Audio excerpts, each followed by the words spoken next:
compartilhar um pouco com vocês sobre minhas considerações a respeito do que a Bíblia tem para nos dizer a respeito de um assunto que tem sido assim, muito debatido por conta da pandemia que nós estamos vivendo. Segundo a Organização Pan-Americana de Saúde, a definição para depressão ele é considerado um transtorno comum, mais sério, que interfere na vida diária, na capacidade da pessoa de trabalhar, dormir, estudar, comer e aproveitar a vida. Então, ela é causada por uma combinação de fatores que podem ser genéticos, biológicos, ambientais e também psicológicos. E isso pode acontecer dentro de uma família, como também pode acontecer numa pessoa que não tem um histórico familiar desse transtorno. Dentro desse quadro de depressão, nem todas as pessoas vão apresentar os mesmos sintomas. Algumas vão apresentar uma tristeza profunda e, dependendo do grau, que pode ser depressão leve, até uma depressão maior, ou seja, uma depressão grave. E a gravidade, a frequência e a duração vai depender muito do indivíduo e da sua condição, né, que ele apresentar. Ainda, segundo a Organização Mundial de Saúde, a depressão é um transtorno mental frequente. Em todo o mundo, estima-se mais de 300 milhões de pessoas de qualquer idade que sofrem com esse transtorno. A depressão ela é a principal causa de incapacidade em todo o mundo e contribui de forma importante para a carga global de doenças. Entre os gêneros, as mulheres são mais afetadas do que os homens e, agora, na pior das hipóteses, a depressão ela pode levar a pessoa ao suicídio. Nós sabemos que existem vários tratamentos medicamentosos, psicológicos, que têm sido assim, muito eficazes para cuidar das pessoas que apresentam esses transtornos. Bom, no contexto que nós estamos vivendo, a pandemia pelo coronavírus, nós temos percebido o impacto da pandemia na saúde mental das pessoas.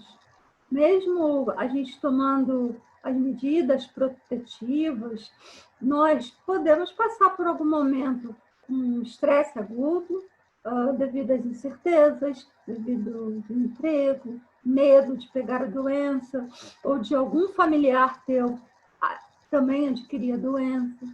Então, são preocupações que podem passar pela nossa mente.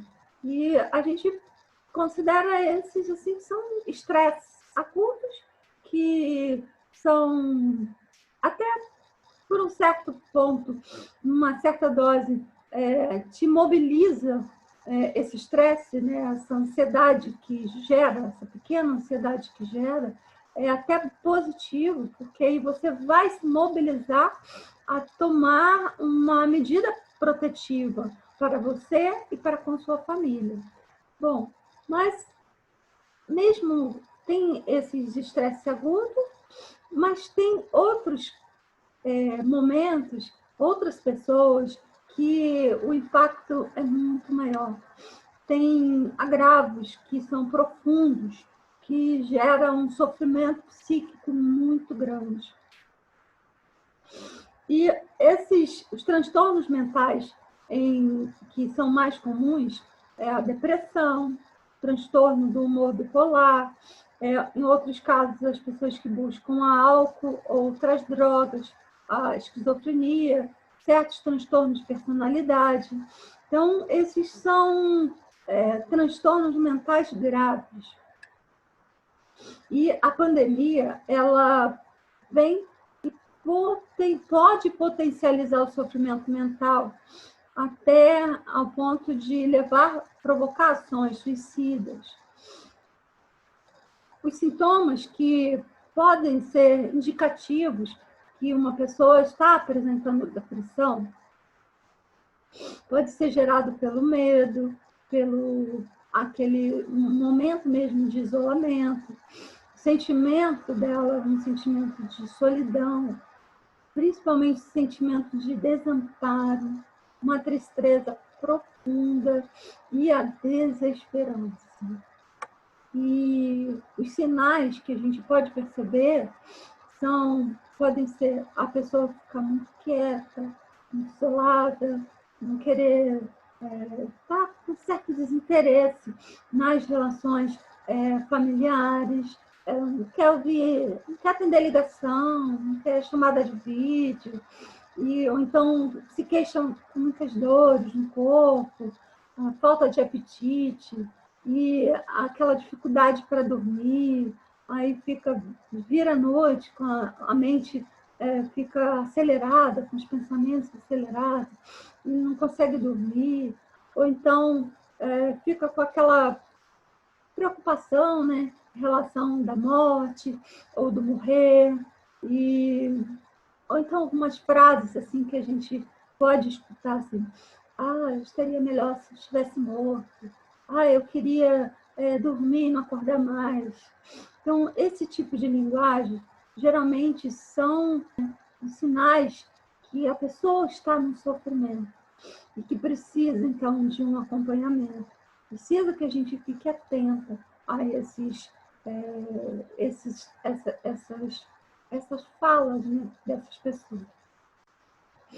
Bom, a gente já falou que o cenário da pandemia, ela potencializa o sofrimento, mas nós temos medidas protetivas passíveis de serem adotadas, ou seja, fortalecimento das redes, dos laços afetivos, de saúde mental, a promoção de algumas estratégias que permitam, né, contrabalançar esses sentimentos negativos que a pessoa está sentindo e se reenquadrar, né, nos planos da vida, ter a sua rotina foi modificada e a gente tentar reinventar como nós vamos agir em relação a esse momento de pandemia. Acolhimento às famílias que estão em sofrimento. Esses acolhimentos a essas pessoas ou às famílias que estão em sofrimento, a gente deve fazer sempre sem julgar com os nossos preconceitos, com os nossos estereótipos a respeito principalmente sobre a depressão, que muitas pessoas vêm com aquele histórico na sua mente de que a depressão é frescura, fulano ele não está deprimido, mas é pura frescura. Não é frescura, é dor na alma, é sofrimento, é angústia que a pessoa está passando. E a gente deve acolher as pessoas, não julgar, como eu falei, ter aquela escuta bem cuidadosa, respeitosa, paciente, séria, mas permitir. É mais você escutar o que a pessoa tem a falar do que você mesmo falar para ela. Então, é permitir que ela fale sobre o assunto, sobre o que ela estiver sentindo, quando ela se sentir confortável para falar isso. Então, seria mais ou menos isso. Você ouvir mais e falar menos. E acolher as pessoas que estão nessa situação. Aqui, gostaria de compartilhar com vocês um pouco da minha reflexão a respeito da metodologia de Deus para como nós devemos lidar com as pessoas que estão em depressão. vamos abrir o livro de 1 Reis, capítulo 19. Nós vamos pontuar aqui, eu vou pontuar alguns versículos e vamos ler quase todo o capítulo. Mas eu gostaria que em casa, depois, você lesse com carinho e anotasse principalmente alguns versos que eu vou destacar aqui para nossa reflexão. Relato incrível. Como Deus lidou com Elias. Geralmente, quando a gente pensa no profeta Elias, um dos episódios é esse momento que Elias apresentou vários sintomas de depressão. Como nós falamos um pouquinho antes, alguns tipos, alguns sintomas que o paciente apresenta em depressão, quando está em depressão. Ele teve medo, depois ele, aqui no verso 3, fala que ele deixou o seu servo, o seu moço, e ele foi sozinho.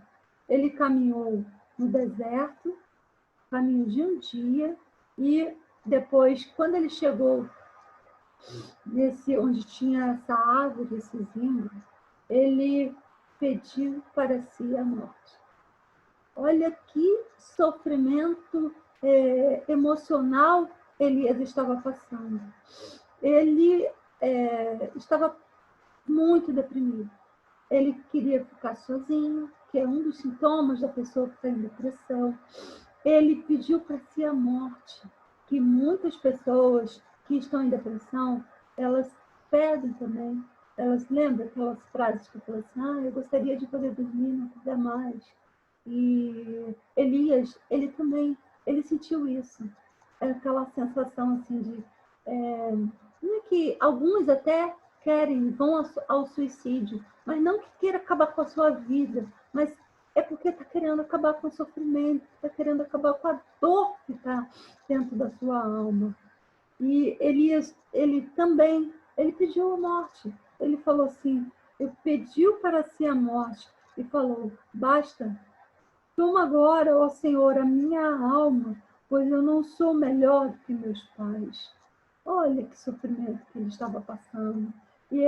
Mas olha que coisa bonita. Ele falou, foi para Deus. Ele correu, foi para Deus. Mesmo no momento da dor, do sofrimento, daquela angústia que estava na sua alma, com todos aquele medo, com todos aquele sentimento de querer ficar sozinho. Ele, mesmo assim, ele falou, foi para Deus. Ele falou ali que era para o Senhor, para Deus fazer com que ele descansasse.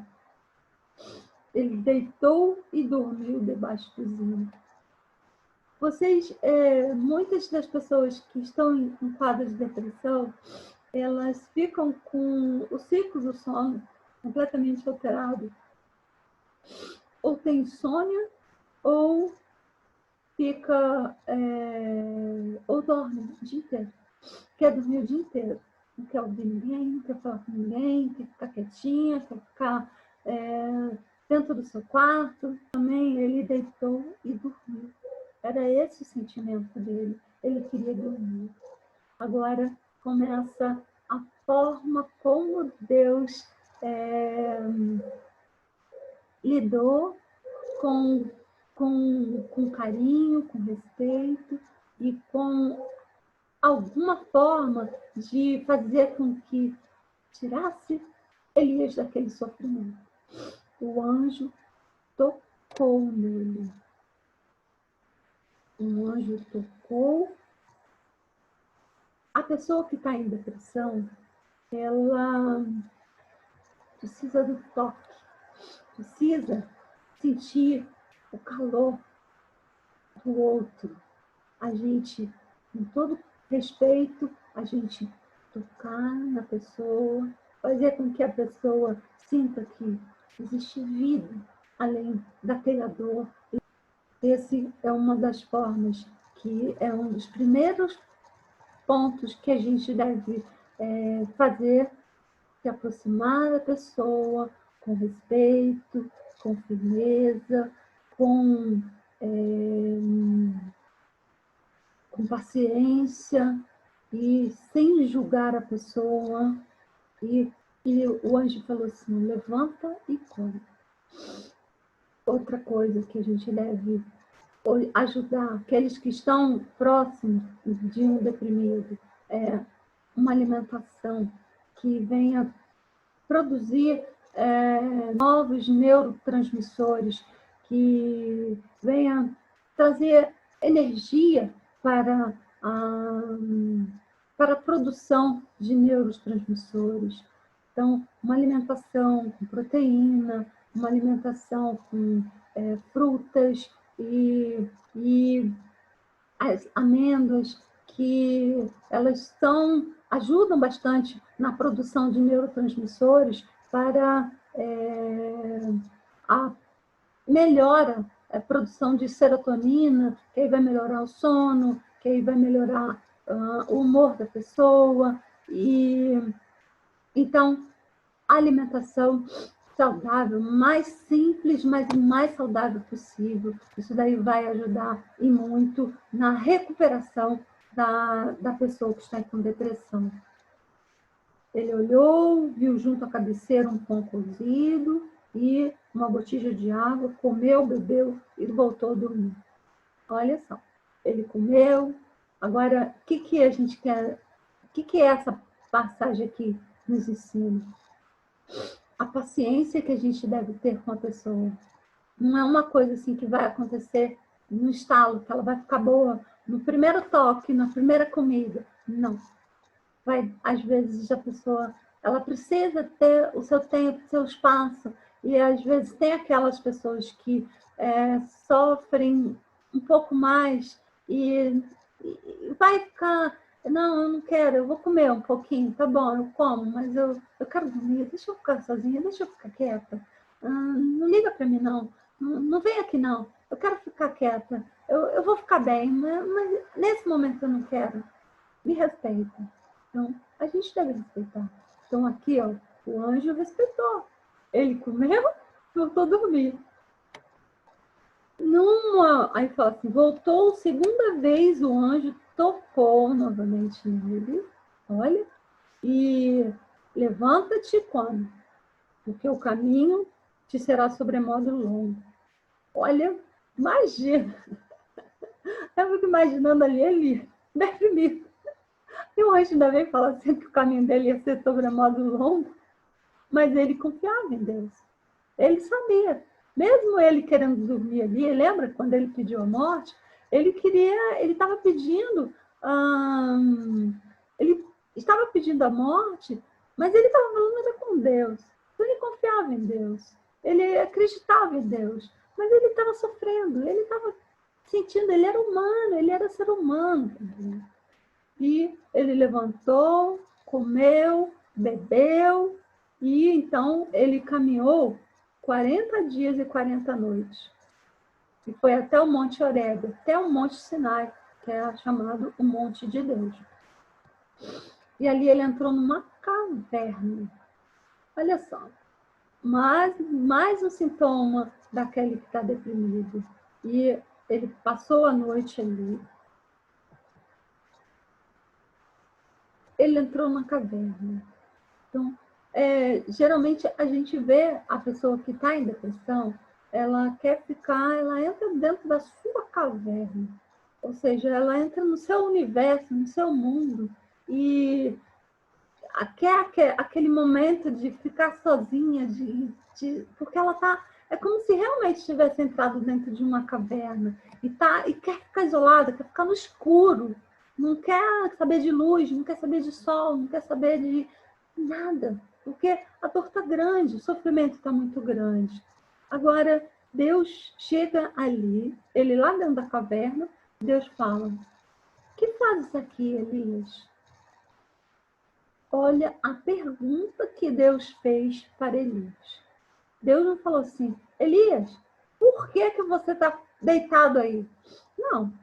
Deus não falou assim, Elias, o que está acontecendo com você, Elias? Que você está aí, só quer saber de dormir, só quer saber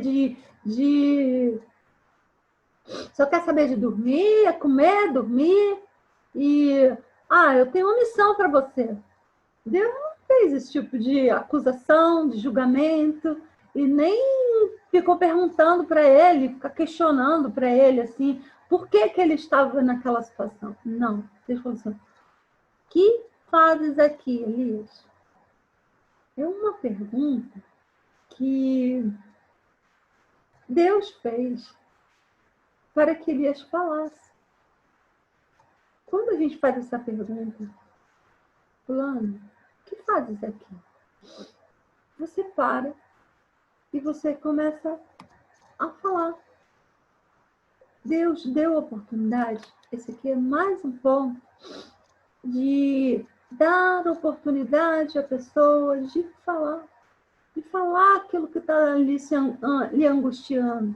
E Elias foi e falou, eu tenho sido zeloso pelo Senhor, os filhos de Israel deixaram a tua aliança, derribaram os altares, mataram os teus profetas à espada, e eu fiquei sozinho, ainda procurando tirar minha vida. Então Deus deu oportunidade a Elias de ele falar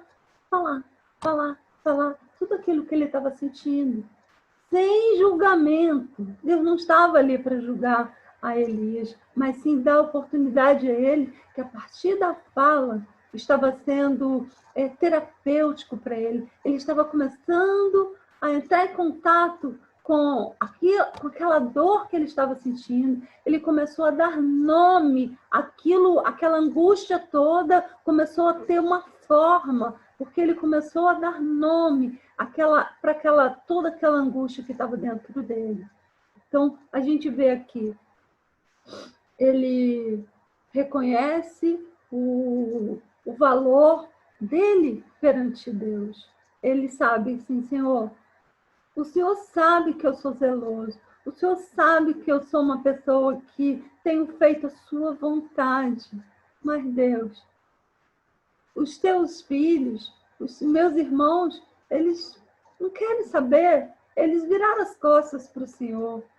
E só eu fiquei sozinho. Não tem mais ninguém, Senhor. Só eu estou sozinho. Então, o sentimento de Elias era de muita dor. Ele estava sentindo completamente só. Ele estava sentindo que só ele que estava próximo de Deus. Ele estava sentindo exatamente aquela questão da solidão. Disse Deus. Aí Deus foi e passou um grande vento.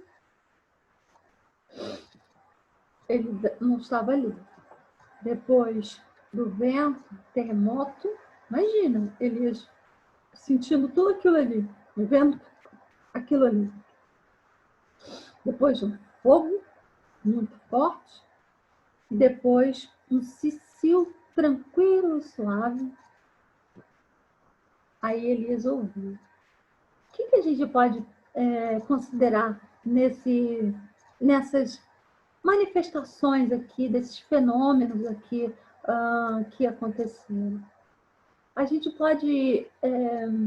a pessoa que está em depressão, muitas vezes vem o outro, o familiar, e vem com muitas falas, vem com seu julgamento, ou até mesmo vem com a melhor das intenções. Falar para a pessoa, você tem que reagir, você é muito linda, você é linda, você é uma pessoa inteligente, você é uma pessoa forte. Por que você está nesse sofrimento? Você tem que reagir. Muitas vezes a gente tem a melhor das intenções de falar com as pessoas, com a pessoa que está em sofrimento, mas isso muitas vezes não vai ajudar. Não vai ajudar, a pessoa vai querer ficar mais... O peso que fica dentro nos seus ombros é muito maior. Ainda mais nós cristãos. Se chega o outro e fala assim, o cristão tem que ser alegre, o cristão não pode ser triste, você tem que reagir, você tem que... Irmãos, faz a pessoa se sentir mais culpada, faz a pessoa se sentir com mais peso nos seus ombros e aumenta mais ainda o sofrimento. Então, todos esses fenômenos violentos em relação àquela pessoa, não vai ajudar em nada. Só vai aumentar o sofrimento dela. Agora, quando é que Elias ouviu? Quando veio um silêncio, um ventinho, aquela coisa bem suave, aquela brisa suave. Aí Elias ouviu. Olha, a gente falar com uma oração, ou então deixar a pessoa falar aquilo que ela está sentindo, sem julgar, sem condenar a pessoa, e respeitar o tempo da pessoa. Agora, novamente, Deus vai falar para ele assim: que fazes aqui, Elias? A paciência que nós devemos ter com a pessoa que está em depressão. Deus falou uma vez, Deus falou outra vez, fez a mesma pergunta, sem julgar, apenas levando Elias a refletir e falar. A fala é terapêutica. A fala leva a pessoa à cura. E quando a gente fala com Deus, é fantástico, é maravilhoso. A fala, o trabalho dos psicólogos é levar a pessoa a falar aquilo que está dentro de si, que está tudo desorganizado, que está tudo desarrumado dentro dos seus pensamentos. E ele, conforme ele vai falando, aquilo vai se organizando. E o psicólogo, ele devolve para ele a fala mais organizada, mas é a própria fala dele que vai dando sentido, que vai ressignificando, que vai ajudando a pessoa a sair daquele momento de sofrimento.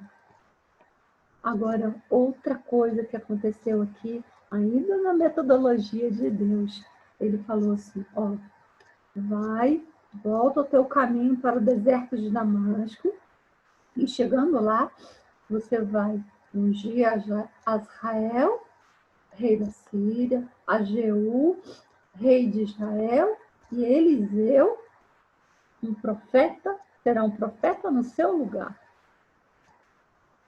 Olha que incrível! Então, Deus deu para ele tarefas extremamente importantes. Então, quando a pessoa que está em depressão, passando todo esse processo, quando ela estiver se sentindo mais forte, mais organizada, mais livre um pouco daquele sofrimento, ela tem alguma tarefa importante.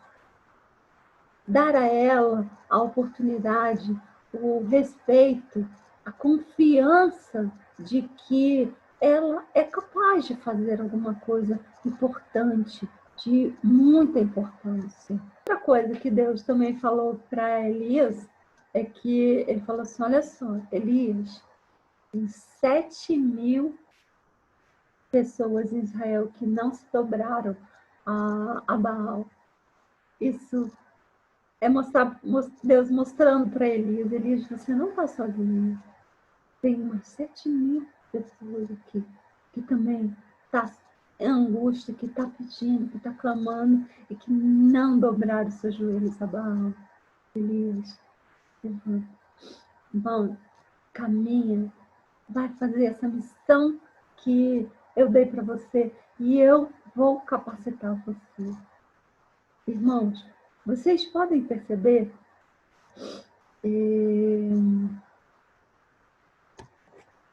como foi o final da história de Elias.